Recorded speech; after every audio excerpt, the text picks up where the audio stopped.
Secretaría de Educación Pública.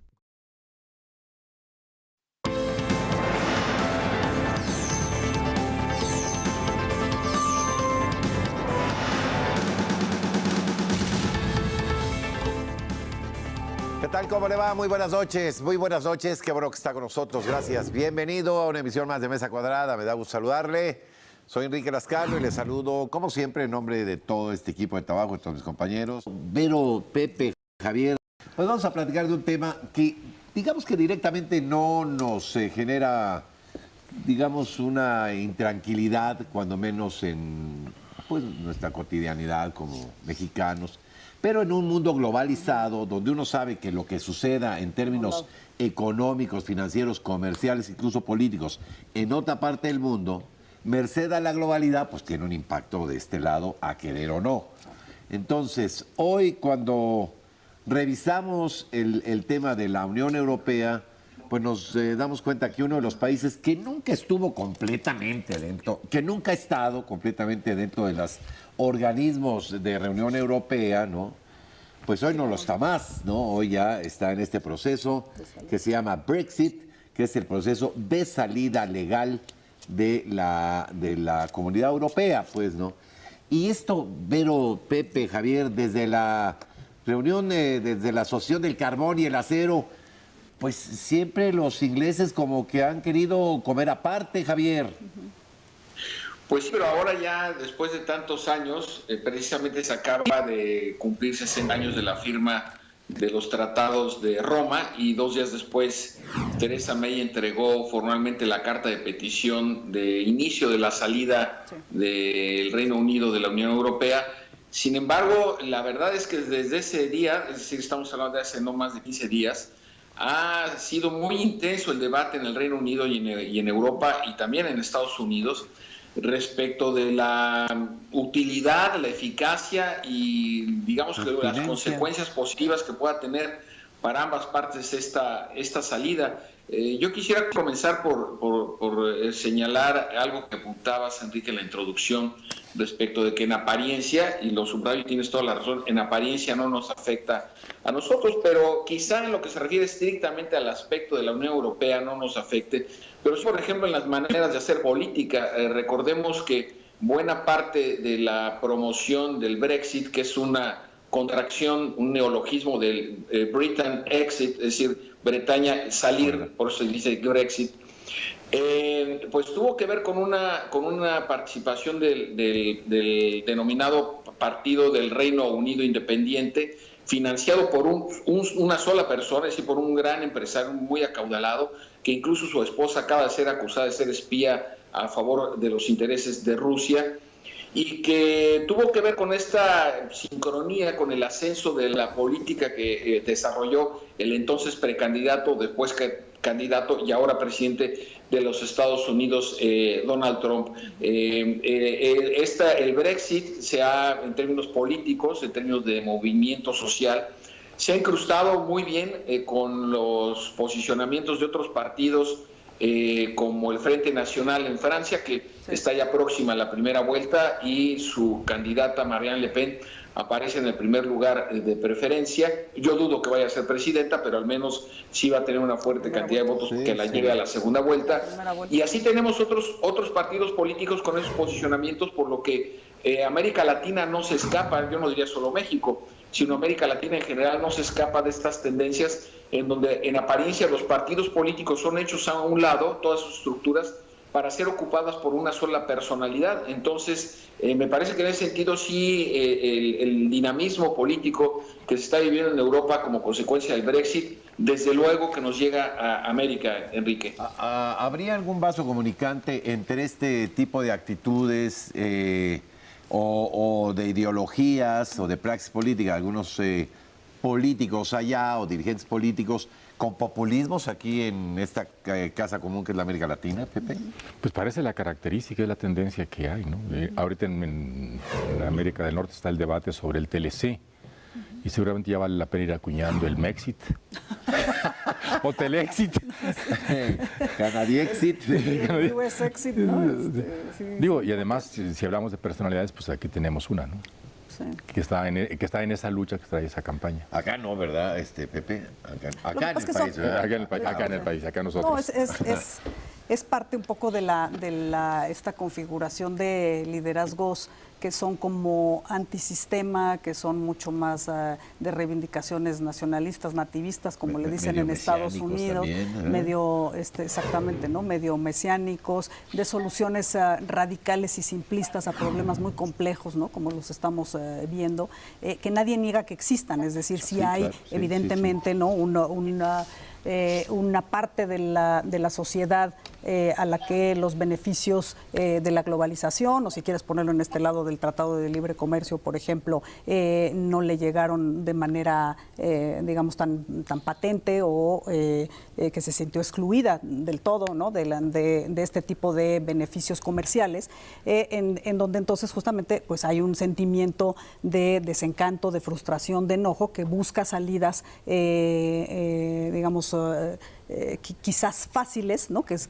justamente la postura de estos populistas, que hay que decir de izquierda, derecha, etcétera, no tienen un solo signo político, orientación, pero que como común denominador justamente ofrecen estas salidas fáciles, muchas veces echándole la culpa a alguien, claro, al otro, ¿no? Que entonces es fácil identificar como un culpable contra el cual te vas, y que al final pues no va a ser tampoco una solución. Puede ser justamente que salga más caro incluso, ¿no? El caldo que las albóndigas. Bueno, a ver, entonces, Javier, ¿hay alguna analogía entre o algún vaso comunicante que nos pudiera ir orientando en términos del proceso del Brexit en Europa y las negociaciones de un Telecán acá?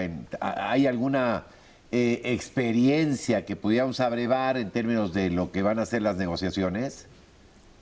No, Enrique, porque en ninguno de los dos casos hay un precedente. En el caso de la Unión Europea, nunca ningún país había solicitado su separación de la Unión Europea, y en el caso del Tratado de Libre Comercio, pues no se había planteado ni siquiera su reapertura. Entonces, lo que sí es importante señalarlo es que hay una sincronía en una actitud conservacionista, de aislamiento y de contracción. En ambos casos, de proteccionismo, Javier.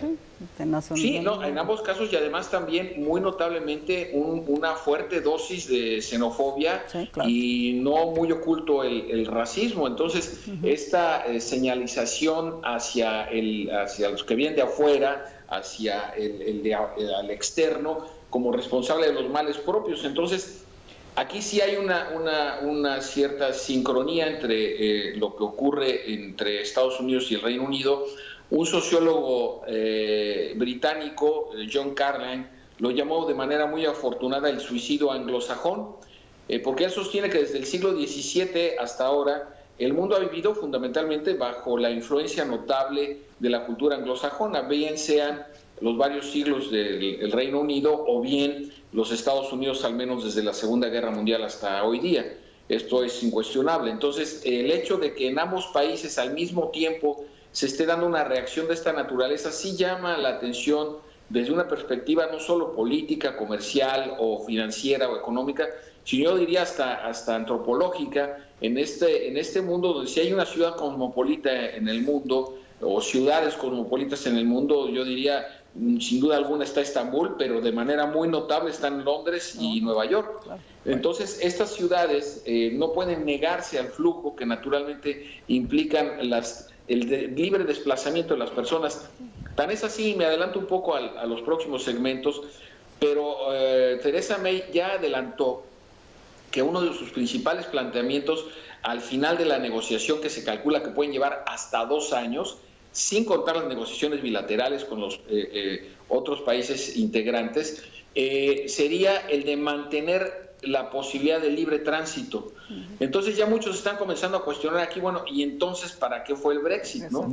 Entonces muchas de las tonalidades del Brexit aún están por definirse, y creo que los riesgos para el Reino Unido han comenzado a bajar los precios de los bienes raíces. Varios bancos están anunciando que se van a mover a Frankfurt o a París. Es decir, el tema es sumamente complejo y va a llevar largas negociaciones, donde yo creo, digo, ojalá y no sea así, pero se habla, ya lo platicaré más adelante, la posibilidad de un referéndum revocatorio, pero sí el Reino Unido puede sacar la peor parte de todo este proceso. Yo creo que sí, y tengo la impresión, lo comento antes de irnos una pausa y si bien luego lo hablamos, de que fue una decisión que tomó una generación que no va a estar al frente de este como país. En Estados Unidos. Como Igual. Estados Unidos. Igual, sí. Bueno, me dejan hacer una pausa, regresamos, no se vayan.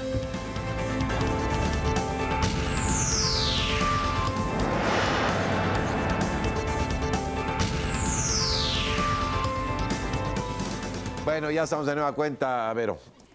Sí, Javier, tenía yo una pregunta justo en relación con lo último que hablábamos en al cierre del segmento anterior, que es sobre justamente ya, ahora sí que el día después, ¿no? Cuando votan por salirse de la Unión Europea y se vota el Brexit y después pues les cae justamente el tema de la gravedad de la decisión tomada.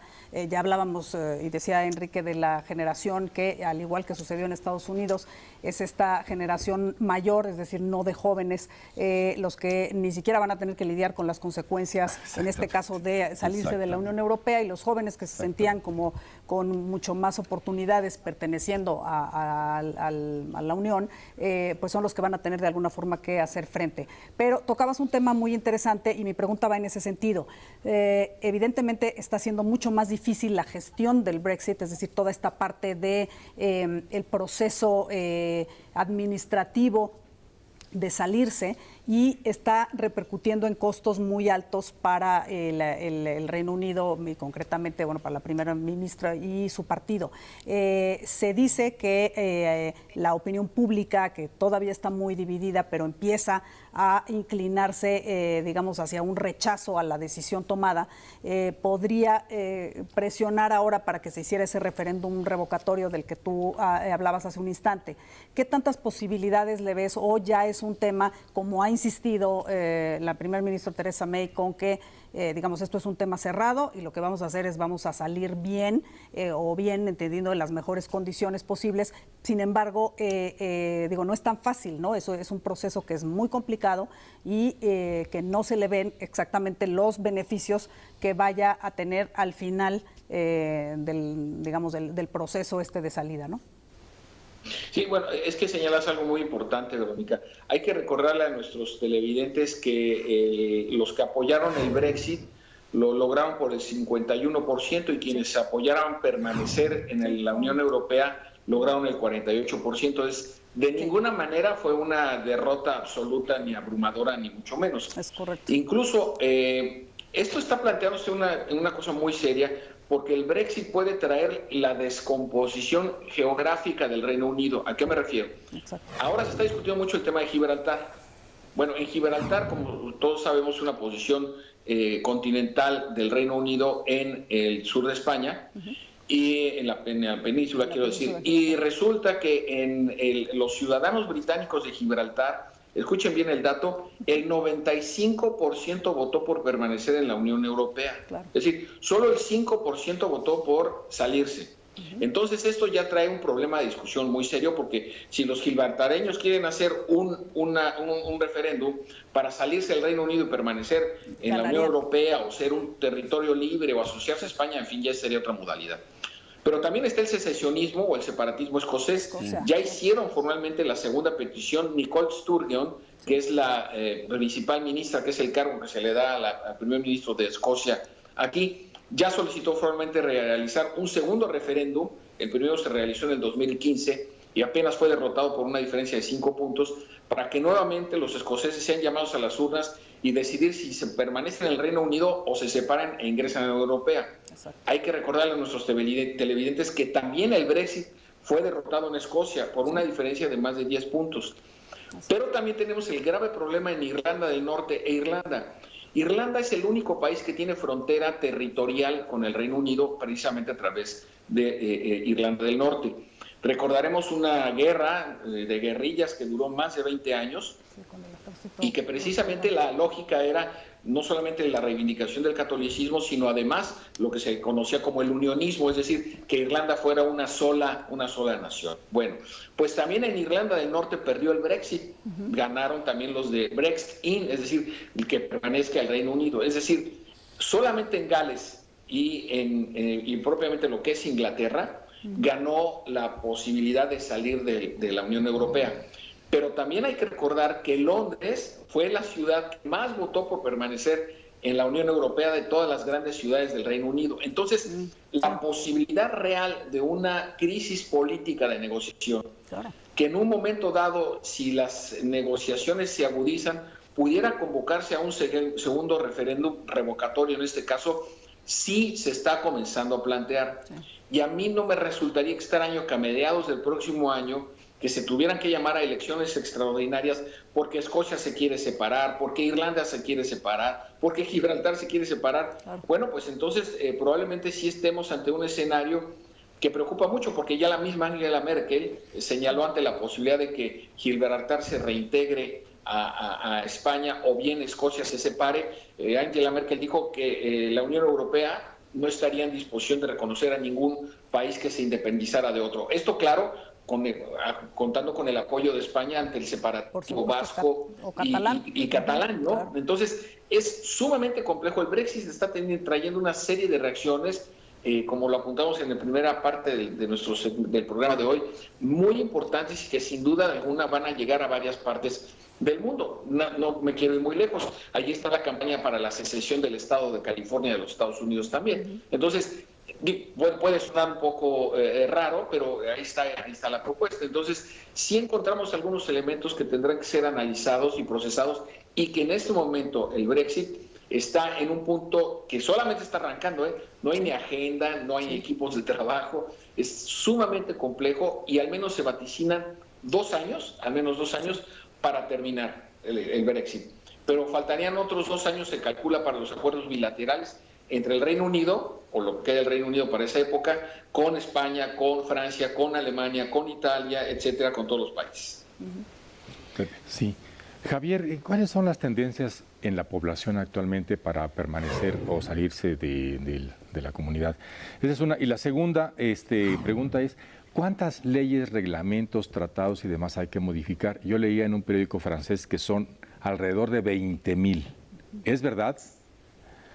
Bueno, la población en general, sobre todo se han estado levantando encuestas para ver cómo está reaccionando la población ante algunos temas que generan mucha preocupación, como el debilitamiento de la paridad de la libra esterlina, o por ejemplo el costo de las hipotecas, la movilidad de las empresas que pueden salir del Reino Unido, en fin. Esto ha provocado que cada vez haya un notable incremento en los sondeos de opinión, de que pues valdría la pena volverlo a pensar, ¿no? Es decir, incluso a las personas, se han buscado a personas en distintas partes del Reino Unido que votaron por el Brexit, ¿no? Y las han vuelto a preguntar, oiga, si volviera a darse la votación, ¿usted reafirmaría su voto por salir?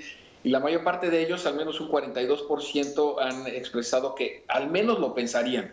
Es decir, ya no están tan convencidos de dar ese paso. Y por lo que se refiere al marco jurídico, es una cantidad de leyes, porque no solamente tienen que ver con los acuerdos en general de la Unión Europea, sino por la producción y generación de productos químicos, agrícolas, es decir, es una cantidad formidable de leyes. Yo leí también un reportaje de un periódico italiano que hablaba de entre 15 y 20,000 leyes específicas que tendrían que verse modificadas, de tal manera que el panorama suena muy complejo. Y si somos un tanto optimistas, cuando termine el Brexit, si es que llega a su fin como está planteado, las cosas van a quedar casi como se plantearon. Es decir, si ya Theresa May desde ahora, y me parece que hizo bien, al decir que va a garantizarse la libertad de tránsito, lo cual quiere decir que se van a garantizar los derechos de los no británicos o europeos que radican aquí en el Reino Unido, pues me parece un avance muy importante para tratar de no ir por un Brexit duro, ¿no? Sino por un Brexit más o menos negociado y que en algún momento dado pueda modificarse y no se retome o no se llegue al fin como se tenía planteado. Muy bien. Déjenme hacer una pausa y regresamos, no se vaya. Esto es Mesa Cuadrada, hoy el tema del Brexit. Volvemos.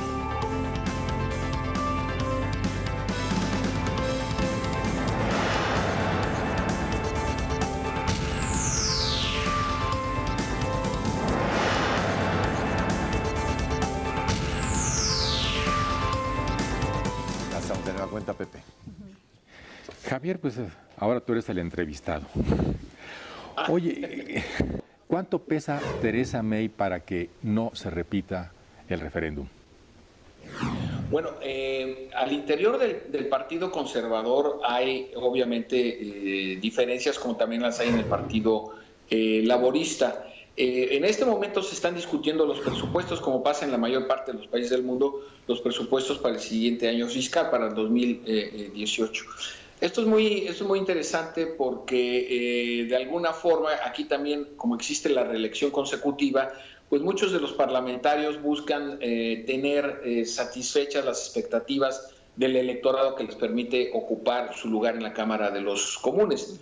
De tal manera que también en función de lo que puede ser el Brexit, varias alas, varios grupos del Partido Conservador han estado manteniendo cierta distancia respecto del posicionamiento de Theresa May. Sobre todo, Pepe, porque el día que entregó la carta en donde activa el artículo número 50 del Tratado de Lisboa, Theresa May tiene un discurso que muchos calificaron de duro o de beligerante. Tan es así que el ministro para el Brexit, tuvieron que nombrar un ministro específico del gobierno británico para el Brexit, que es David Davis, tuvo que salir al otro día a los medios de comunicación y decir que, bueno, que el planteamiento de Theresa May iba por el acuerdo, por la conciliación, por la negociación. Entonces, Theresa May, hay que recordarlo, Pepe, y es muy interesante tu pregunta, que no es una primer ministro que haya ganado las elecciones para desempeñar el cargo. Sí. Ella está allí justo después de la crisis que se desata por el Brexit y en donde renuncia David Cameron, quien era el primer ministro, y esto llevó incluso a que David Cameron no solamente dejara de ser primer ministro, sino incluso renunciara a su escaño en la Cámara de los Comunes y se haya tenido que llamar a elecciones en su demarcación para encontrar a su sustituto. Entonces, el peso de Theresa May hasta el momento es relativo, es decir, no es un liderazgo con suficiente arrojo como podría haber sido en su momento otra mujer en el cargo como Margaret Thatcher, por ejemplo. Claro, son condiciones completamente diferentes, simplemente me estoy refiriendo al aspecto carismático, pero por ejemplo las dificultades que ha tenido en su trato con otra mujer muy importante en la política del Reino Unido, como es, ya lo apuntaba, Nicola Sturgeon, que es la presidenta del Partido Nacionalista Escocés y primera ministro o su equivalente, ministra principal de ese país. Entonces también ha tenido ciertas dificultades en las discusiones con ella. Entonces no es un liderazgo fuerte, aunque sí es un liderazgo muy activo, es decir, no hay día que Theresa May no esté en los medios de comunicación refiriéndose de manera alternativa o a veces al mismo tiempo a los problemas propios de su gobierno y también, por supuesto, al tema del Brexit, Pepe. Muy bien, Ver. Javier, yo sí creo que, bueno, sea lo que sea, me parece que estamos viendo pues, una reconfiguración del orden internacional que sí nos pega, si bien indirectamente o si bien con un cierto retraso, sí nos pega, digamos, sustancialmente porque es, ¿no?, un reacomodo de fuerzas y de política internacional. En este sentido, lo que estamos viendo como constante y más allá del Brexit, y lo comentabas más bien en la primera parte, es una injerencia de Rusia en todos estos procesos, inclusive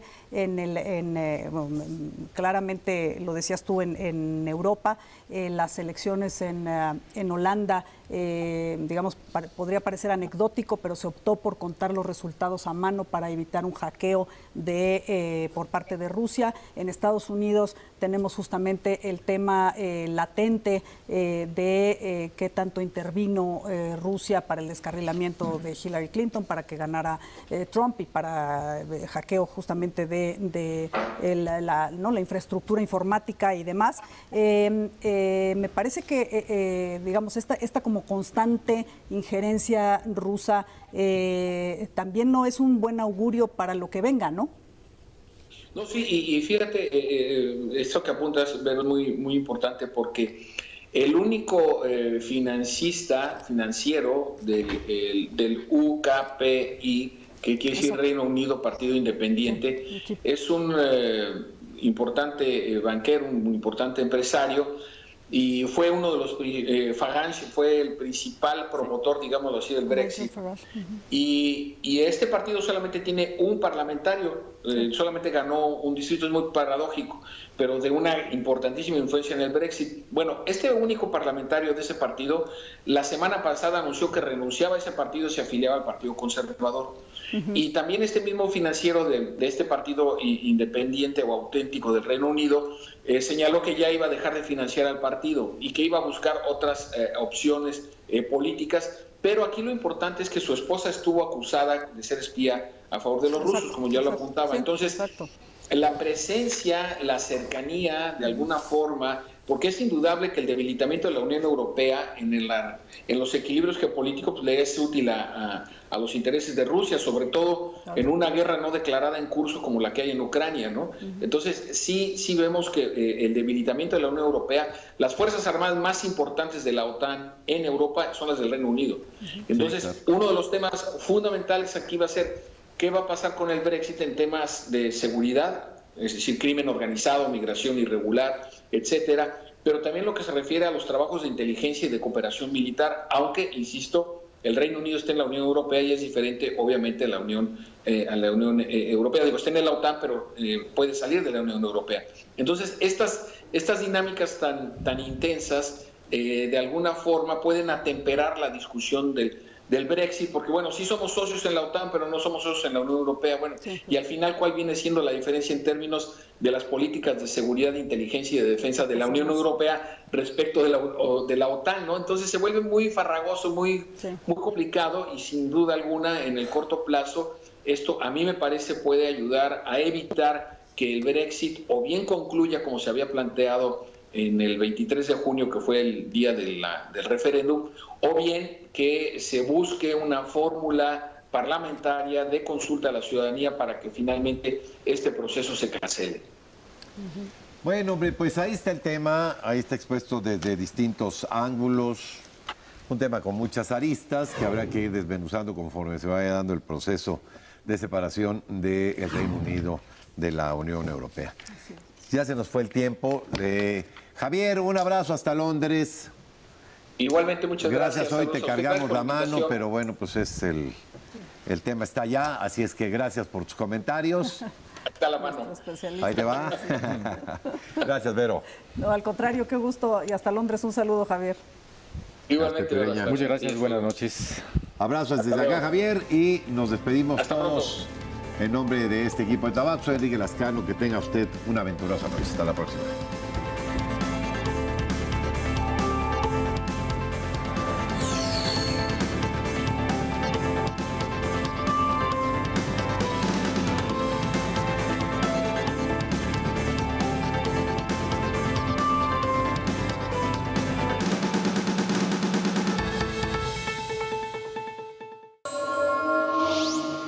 Secretaría de Educación Pública.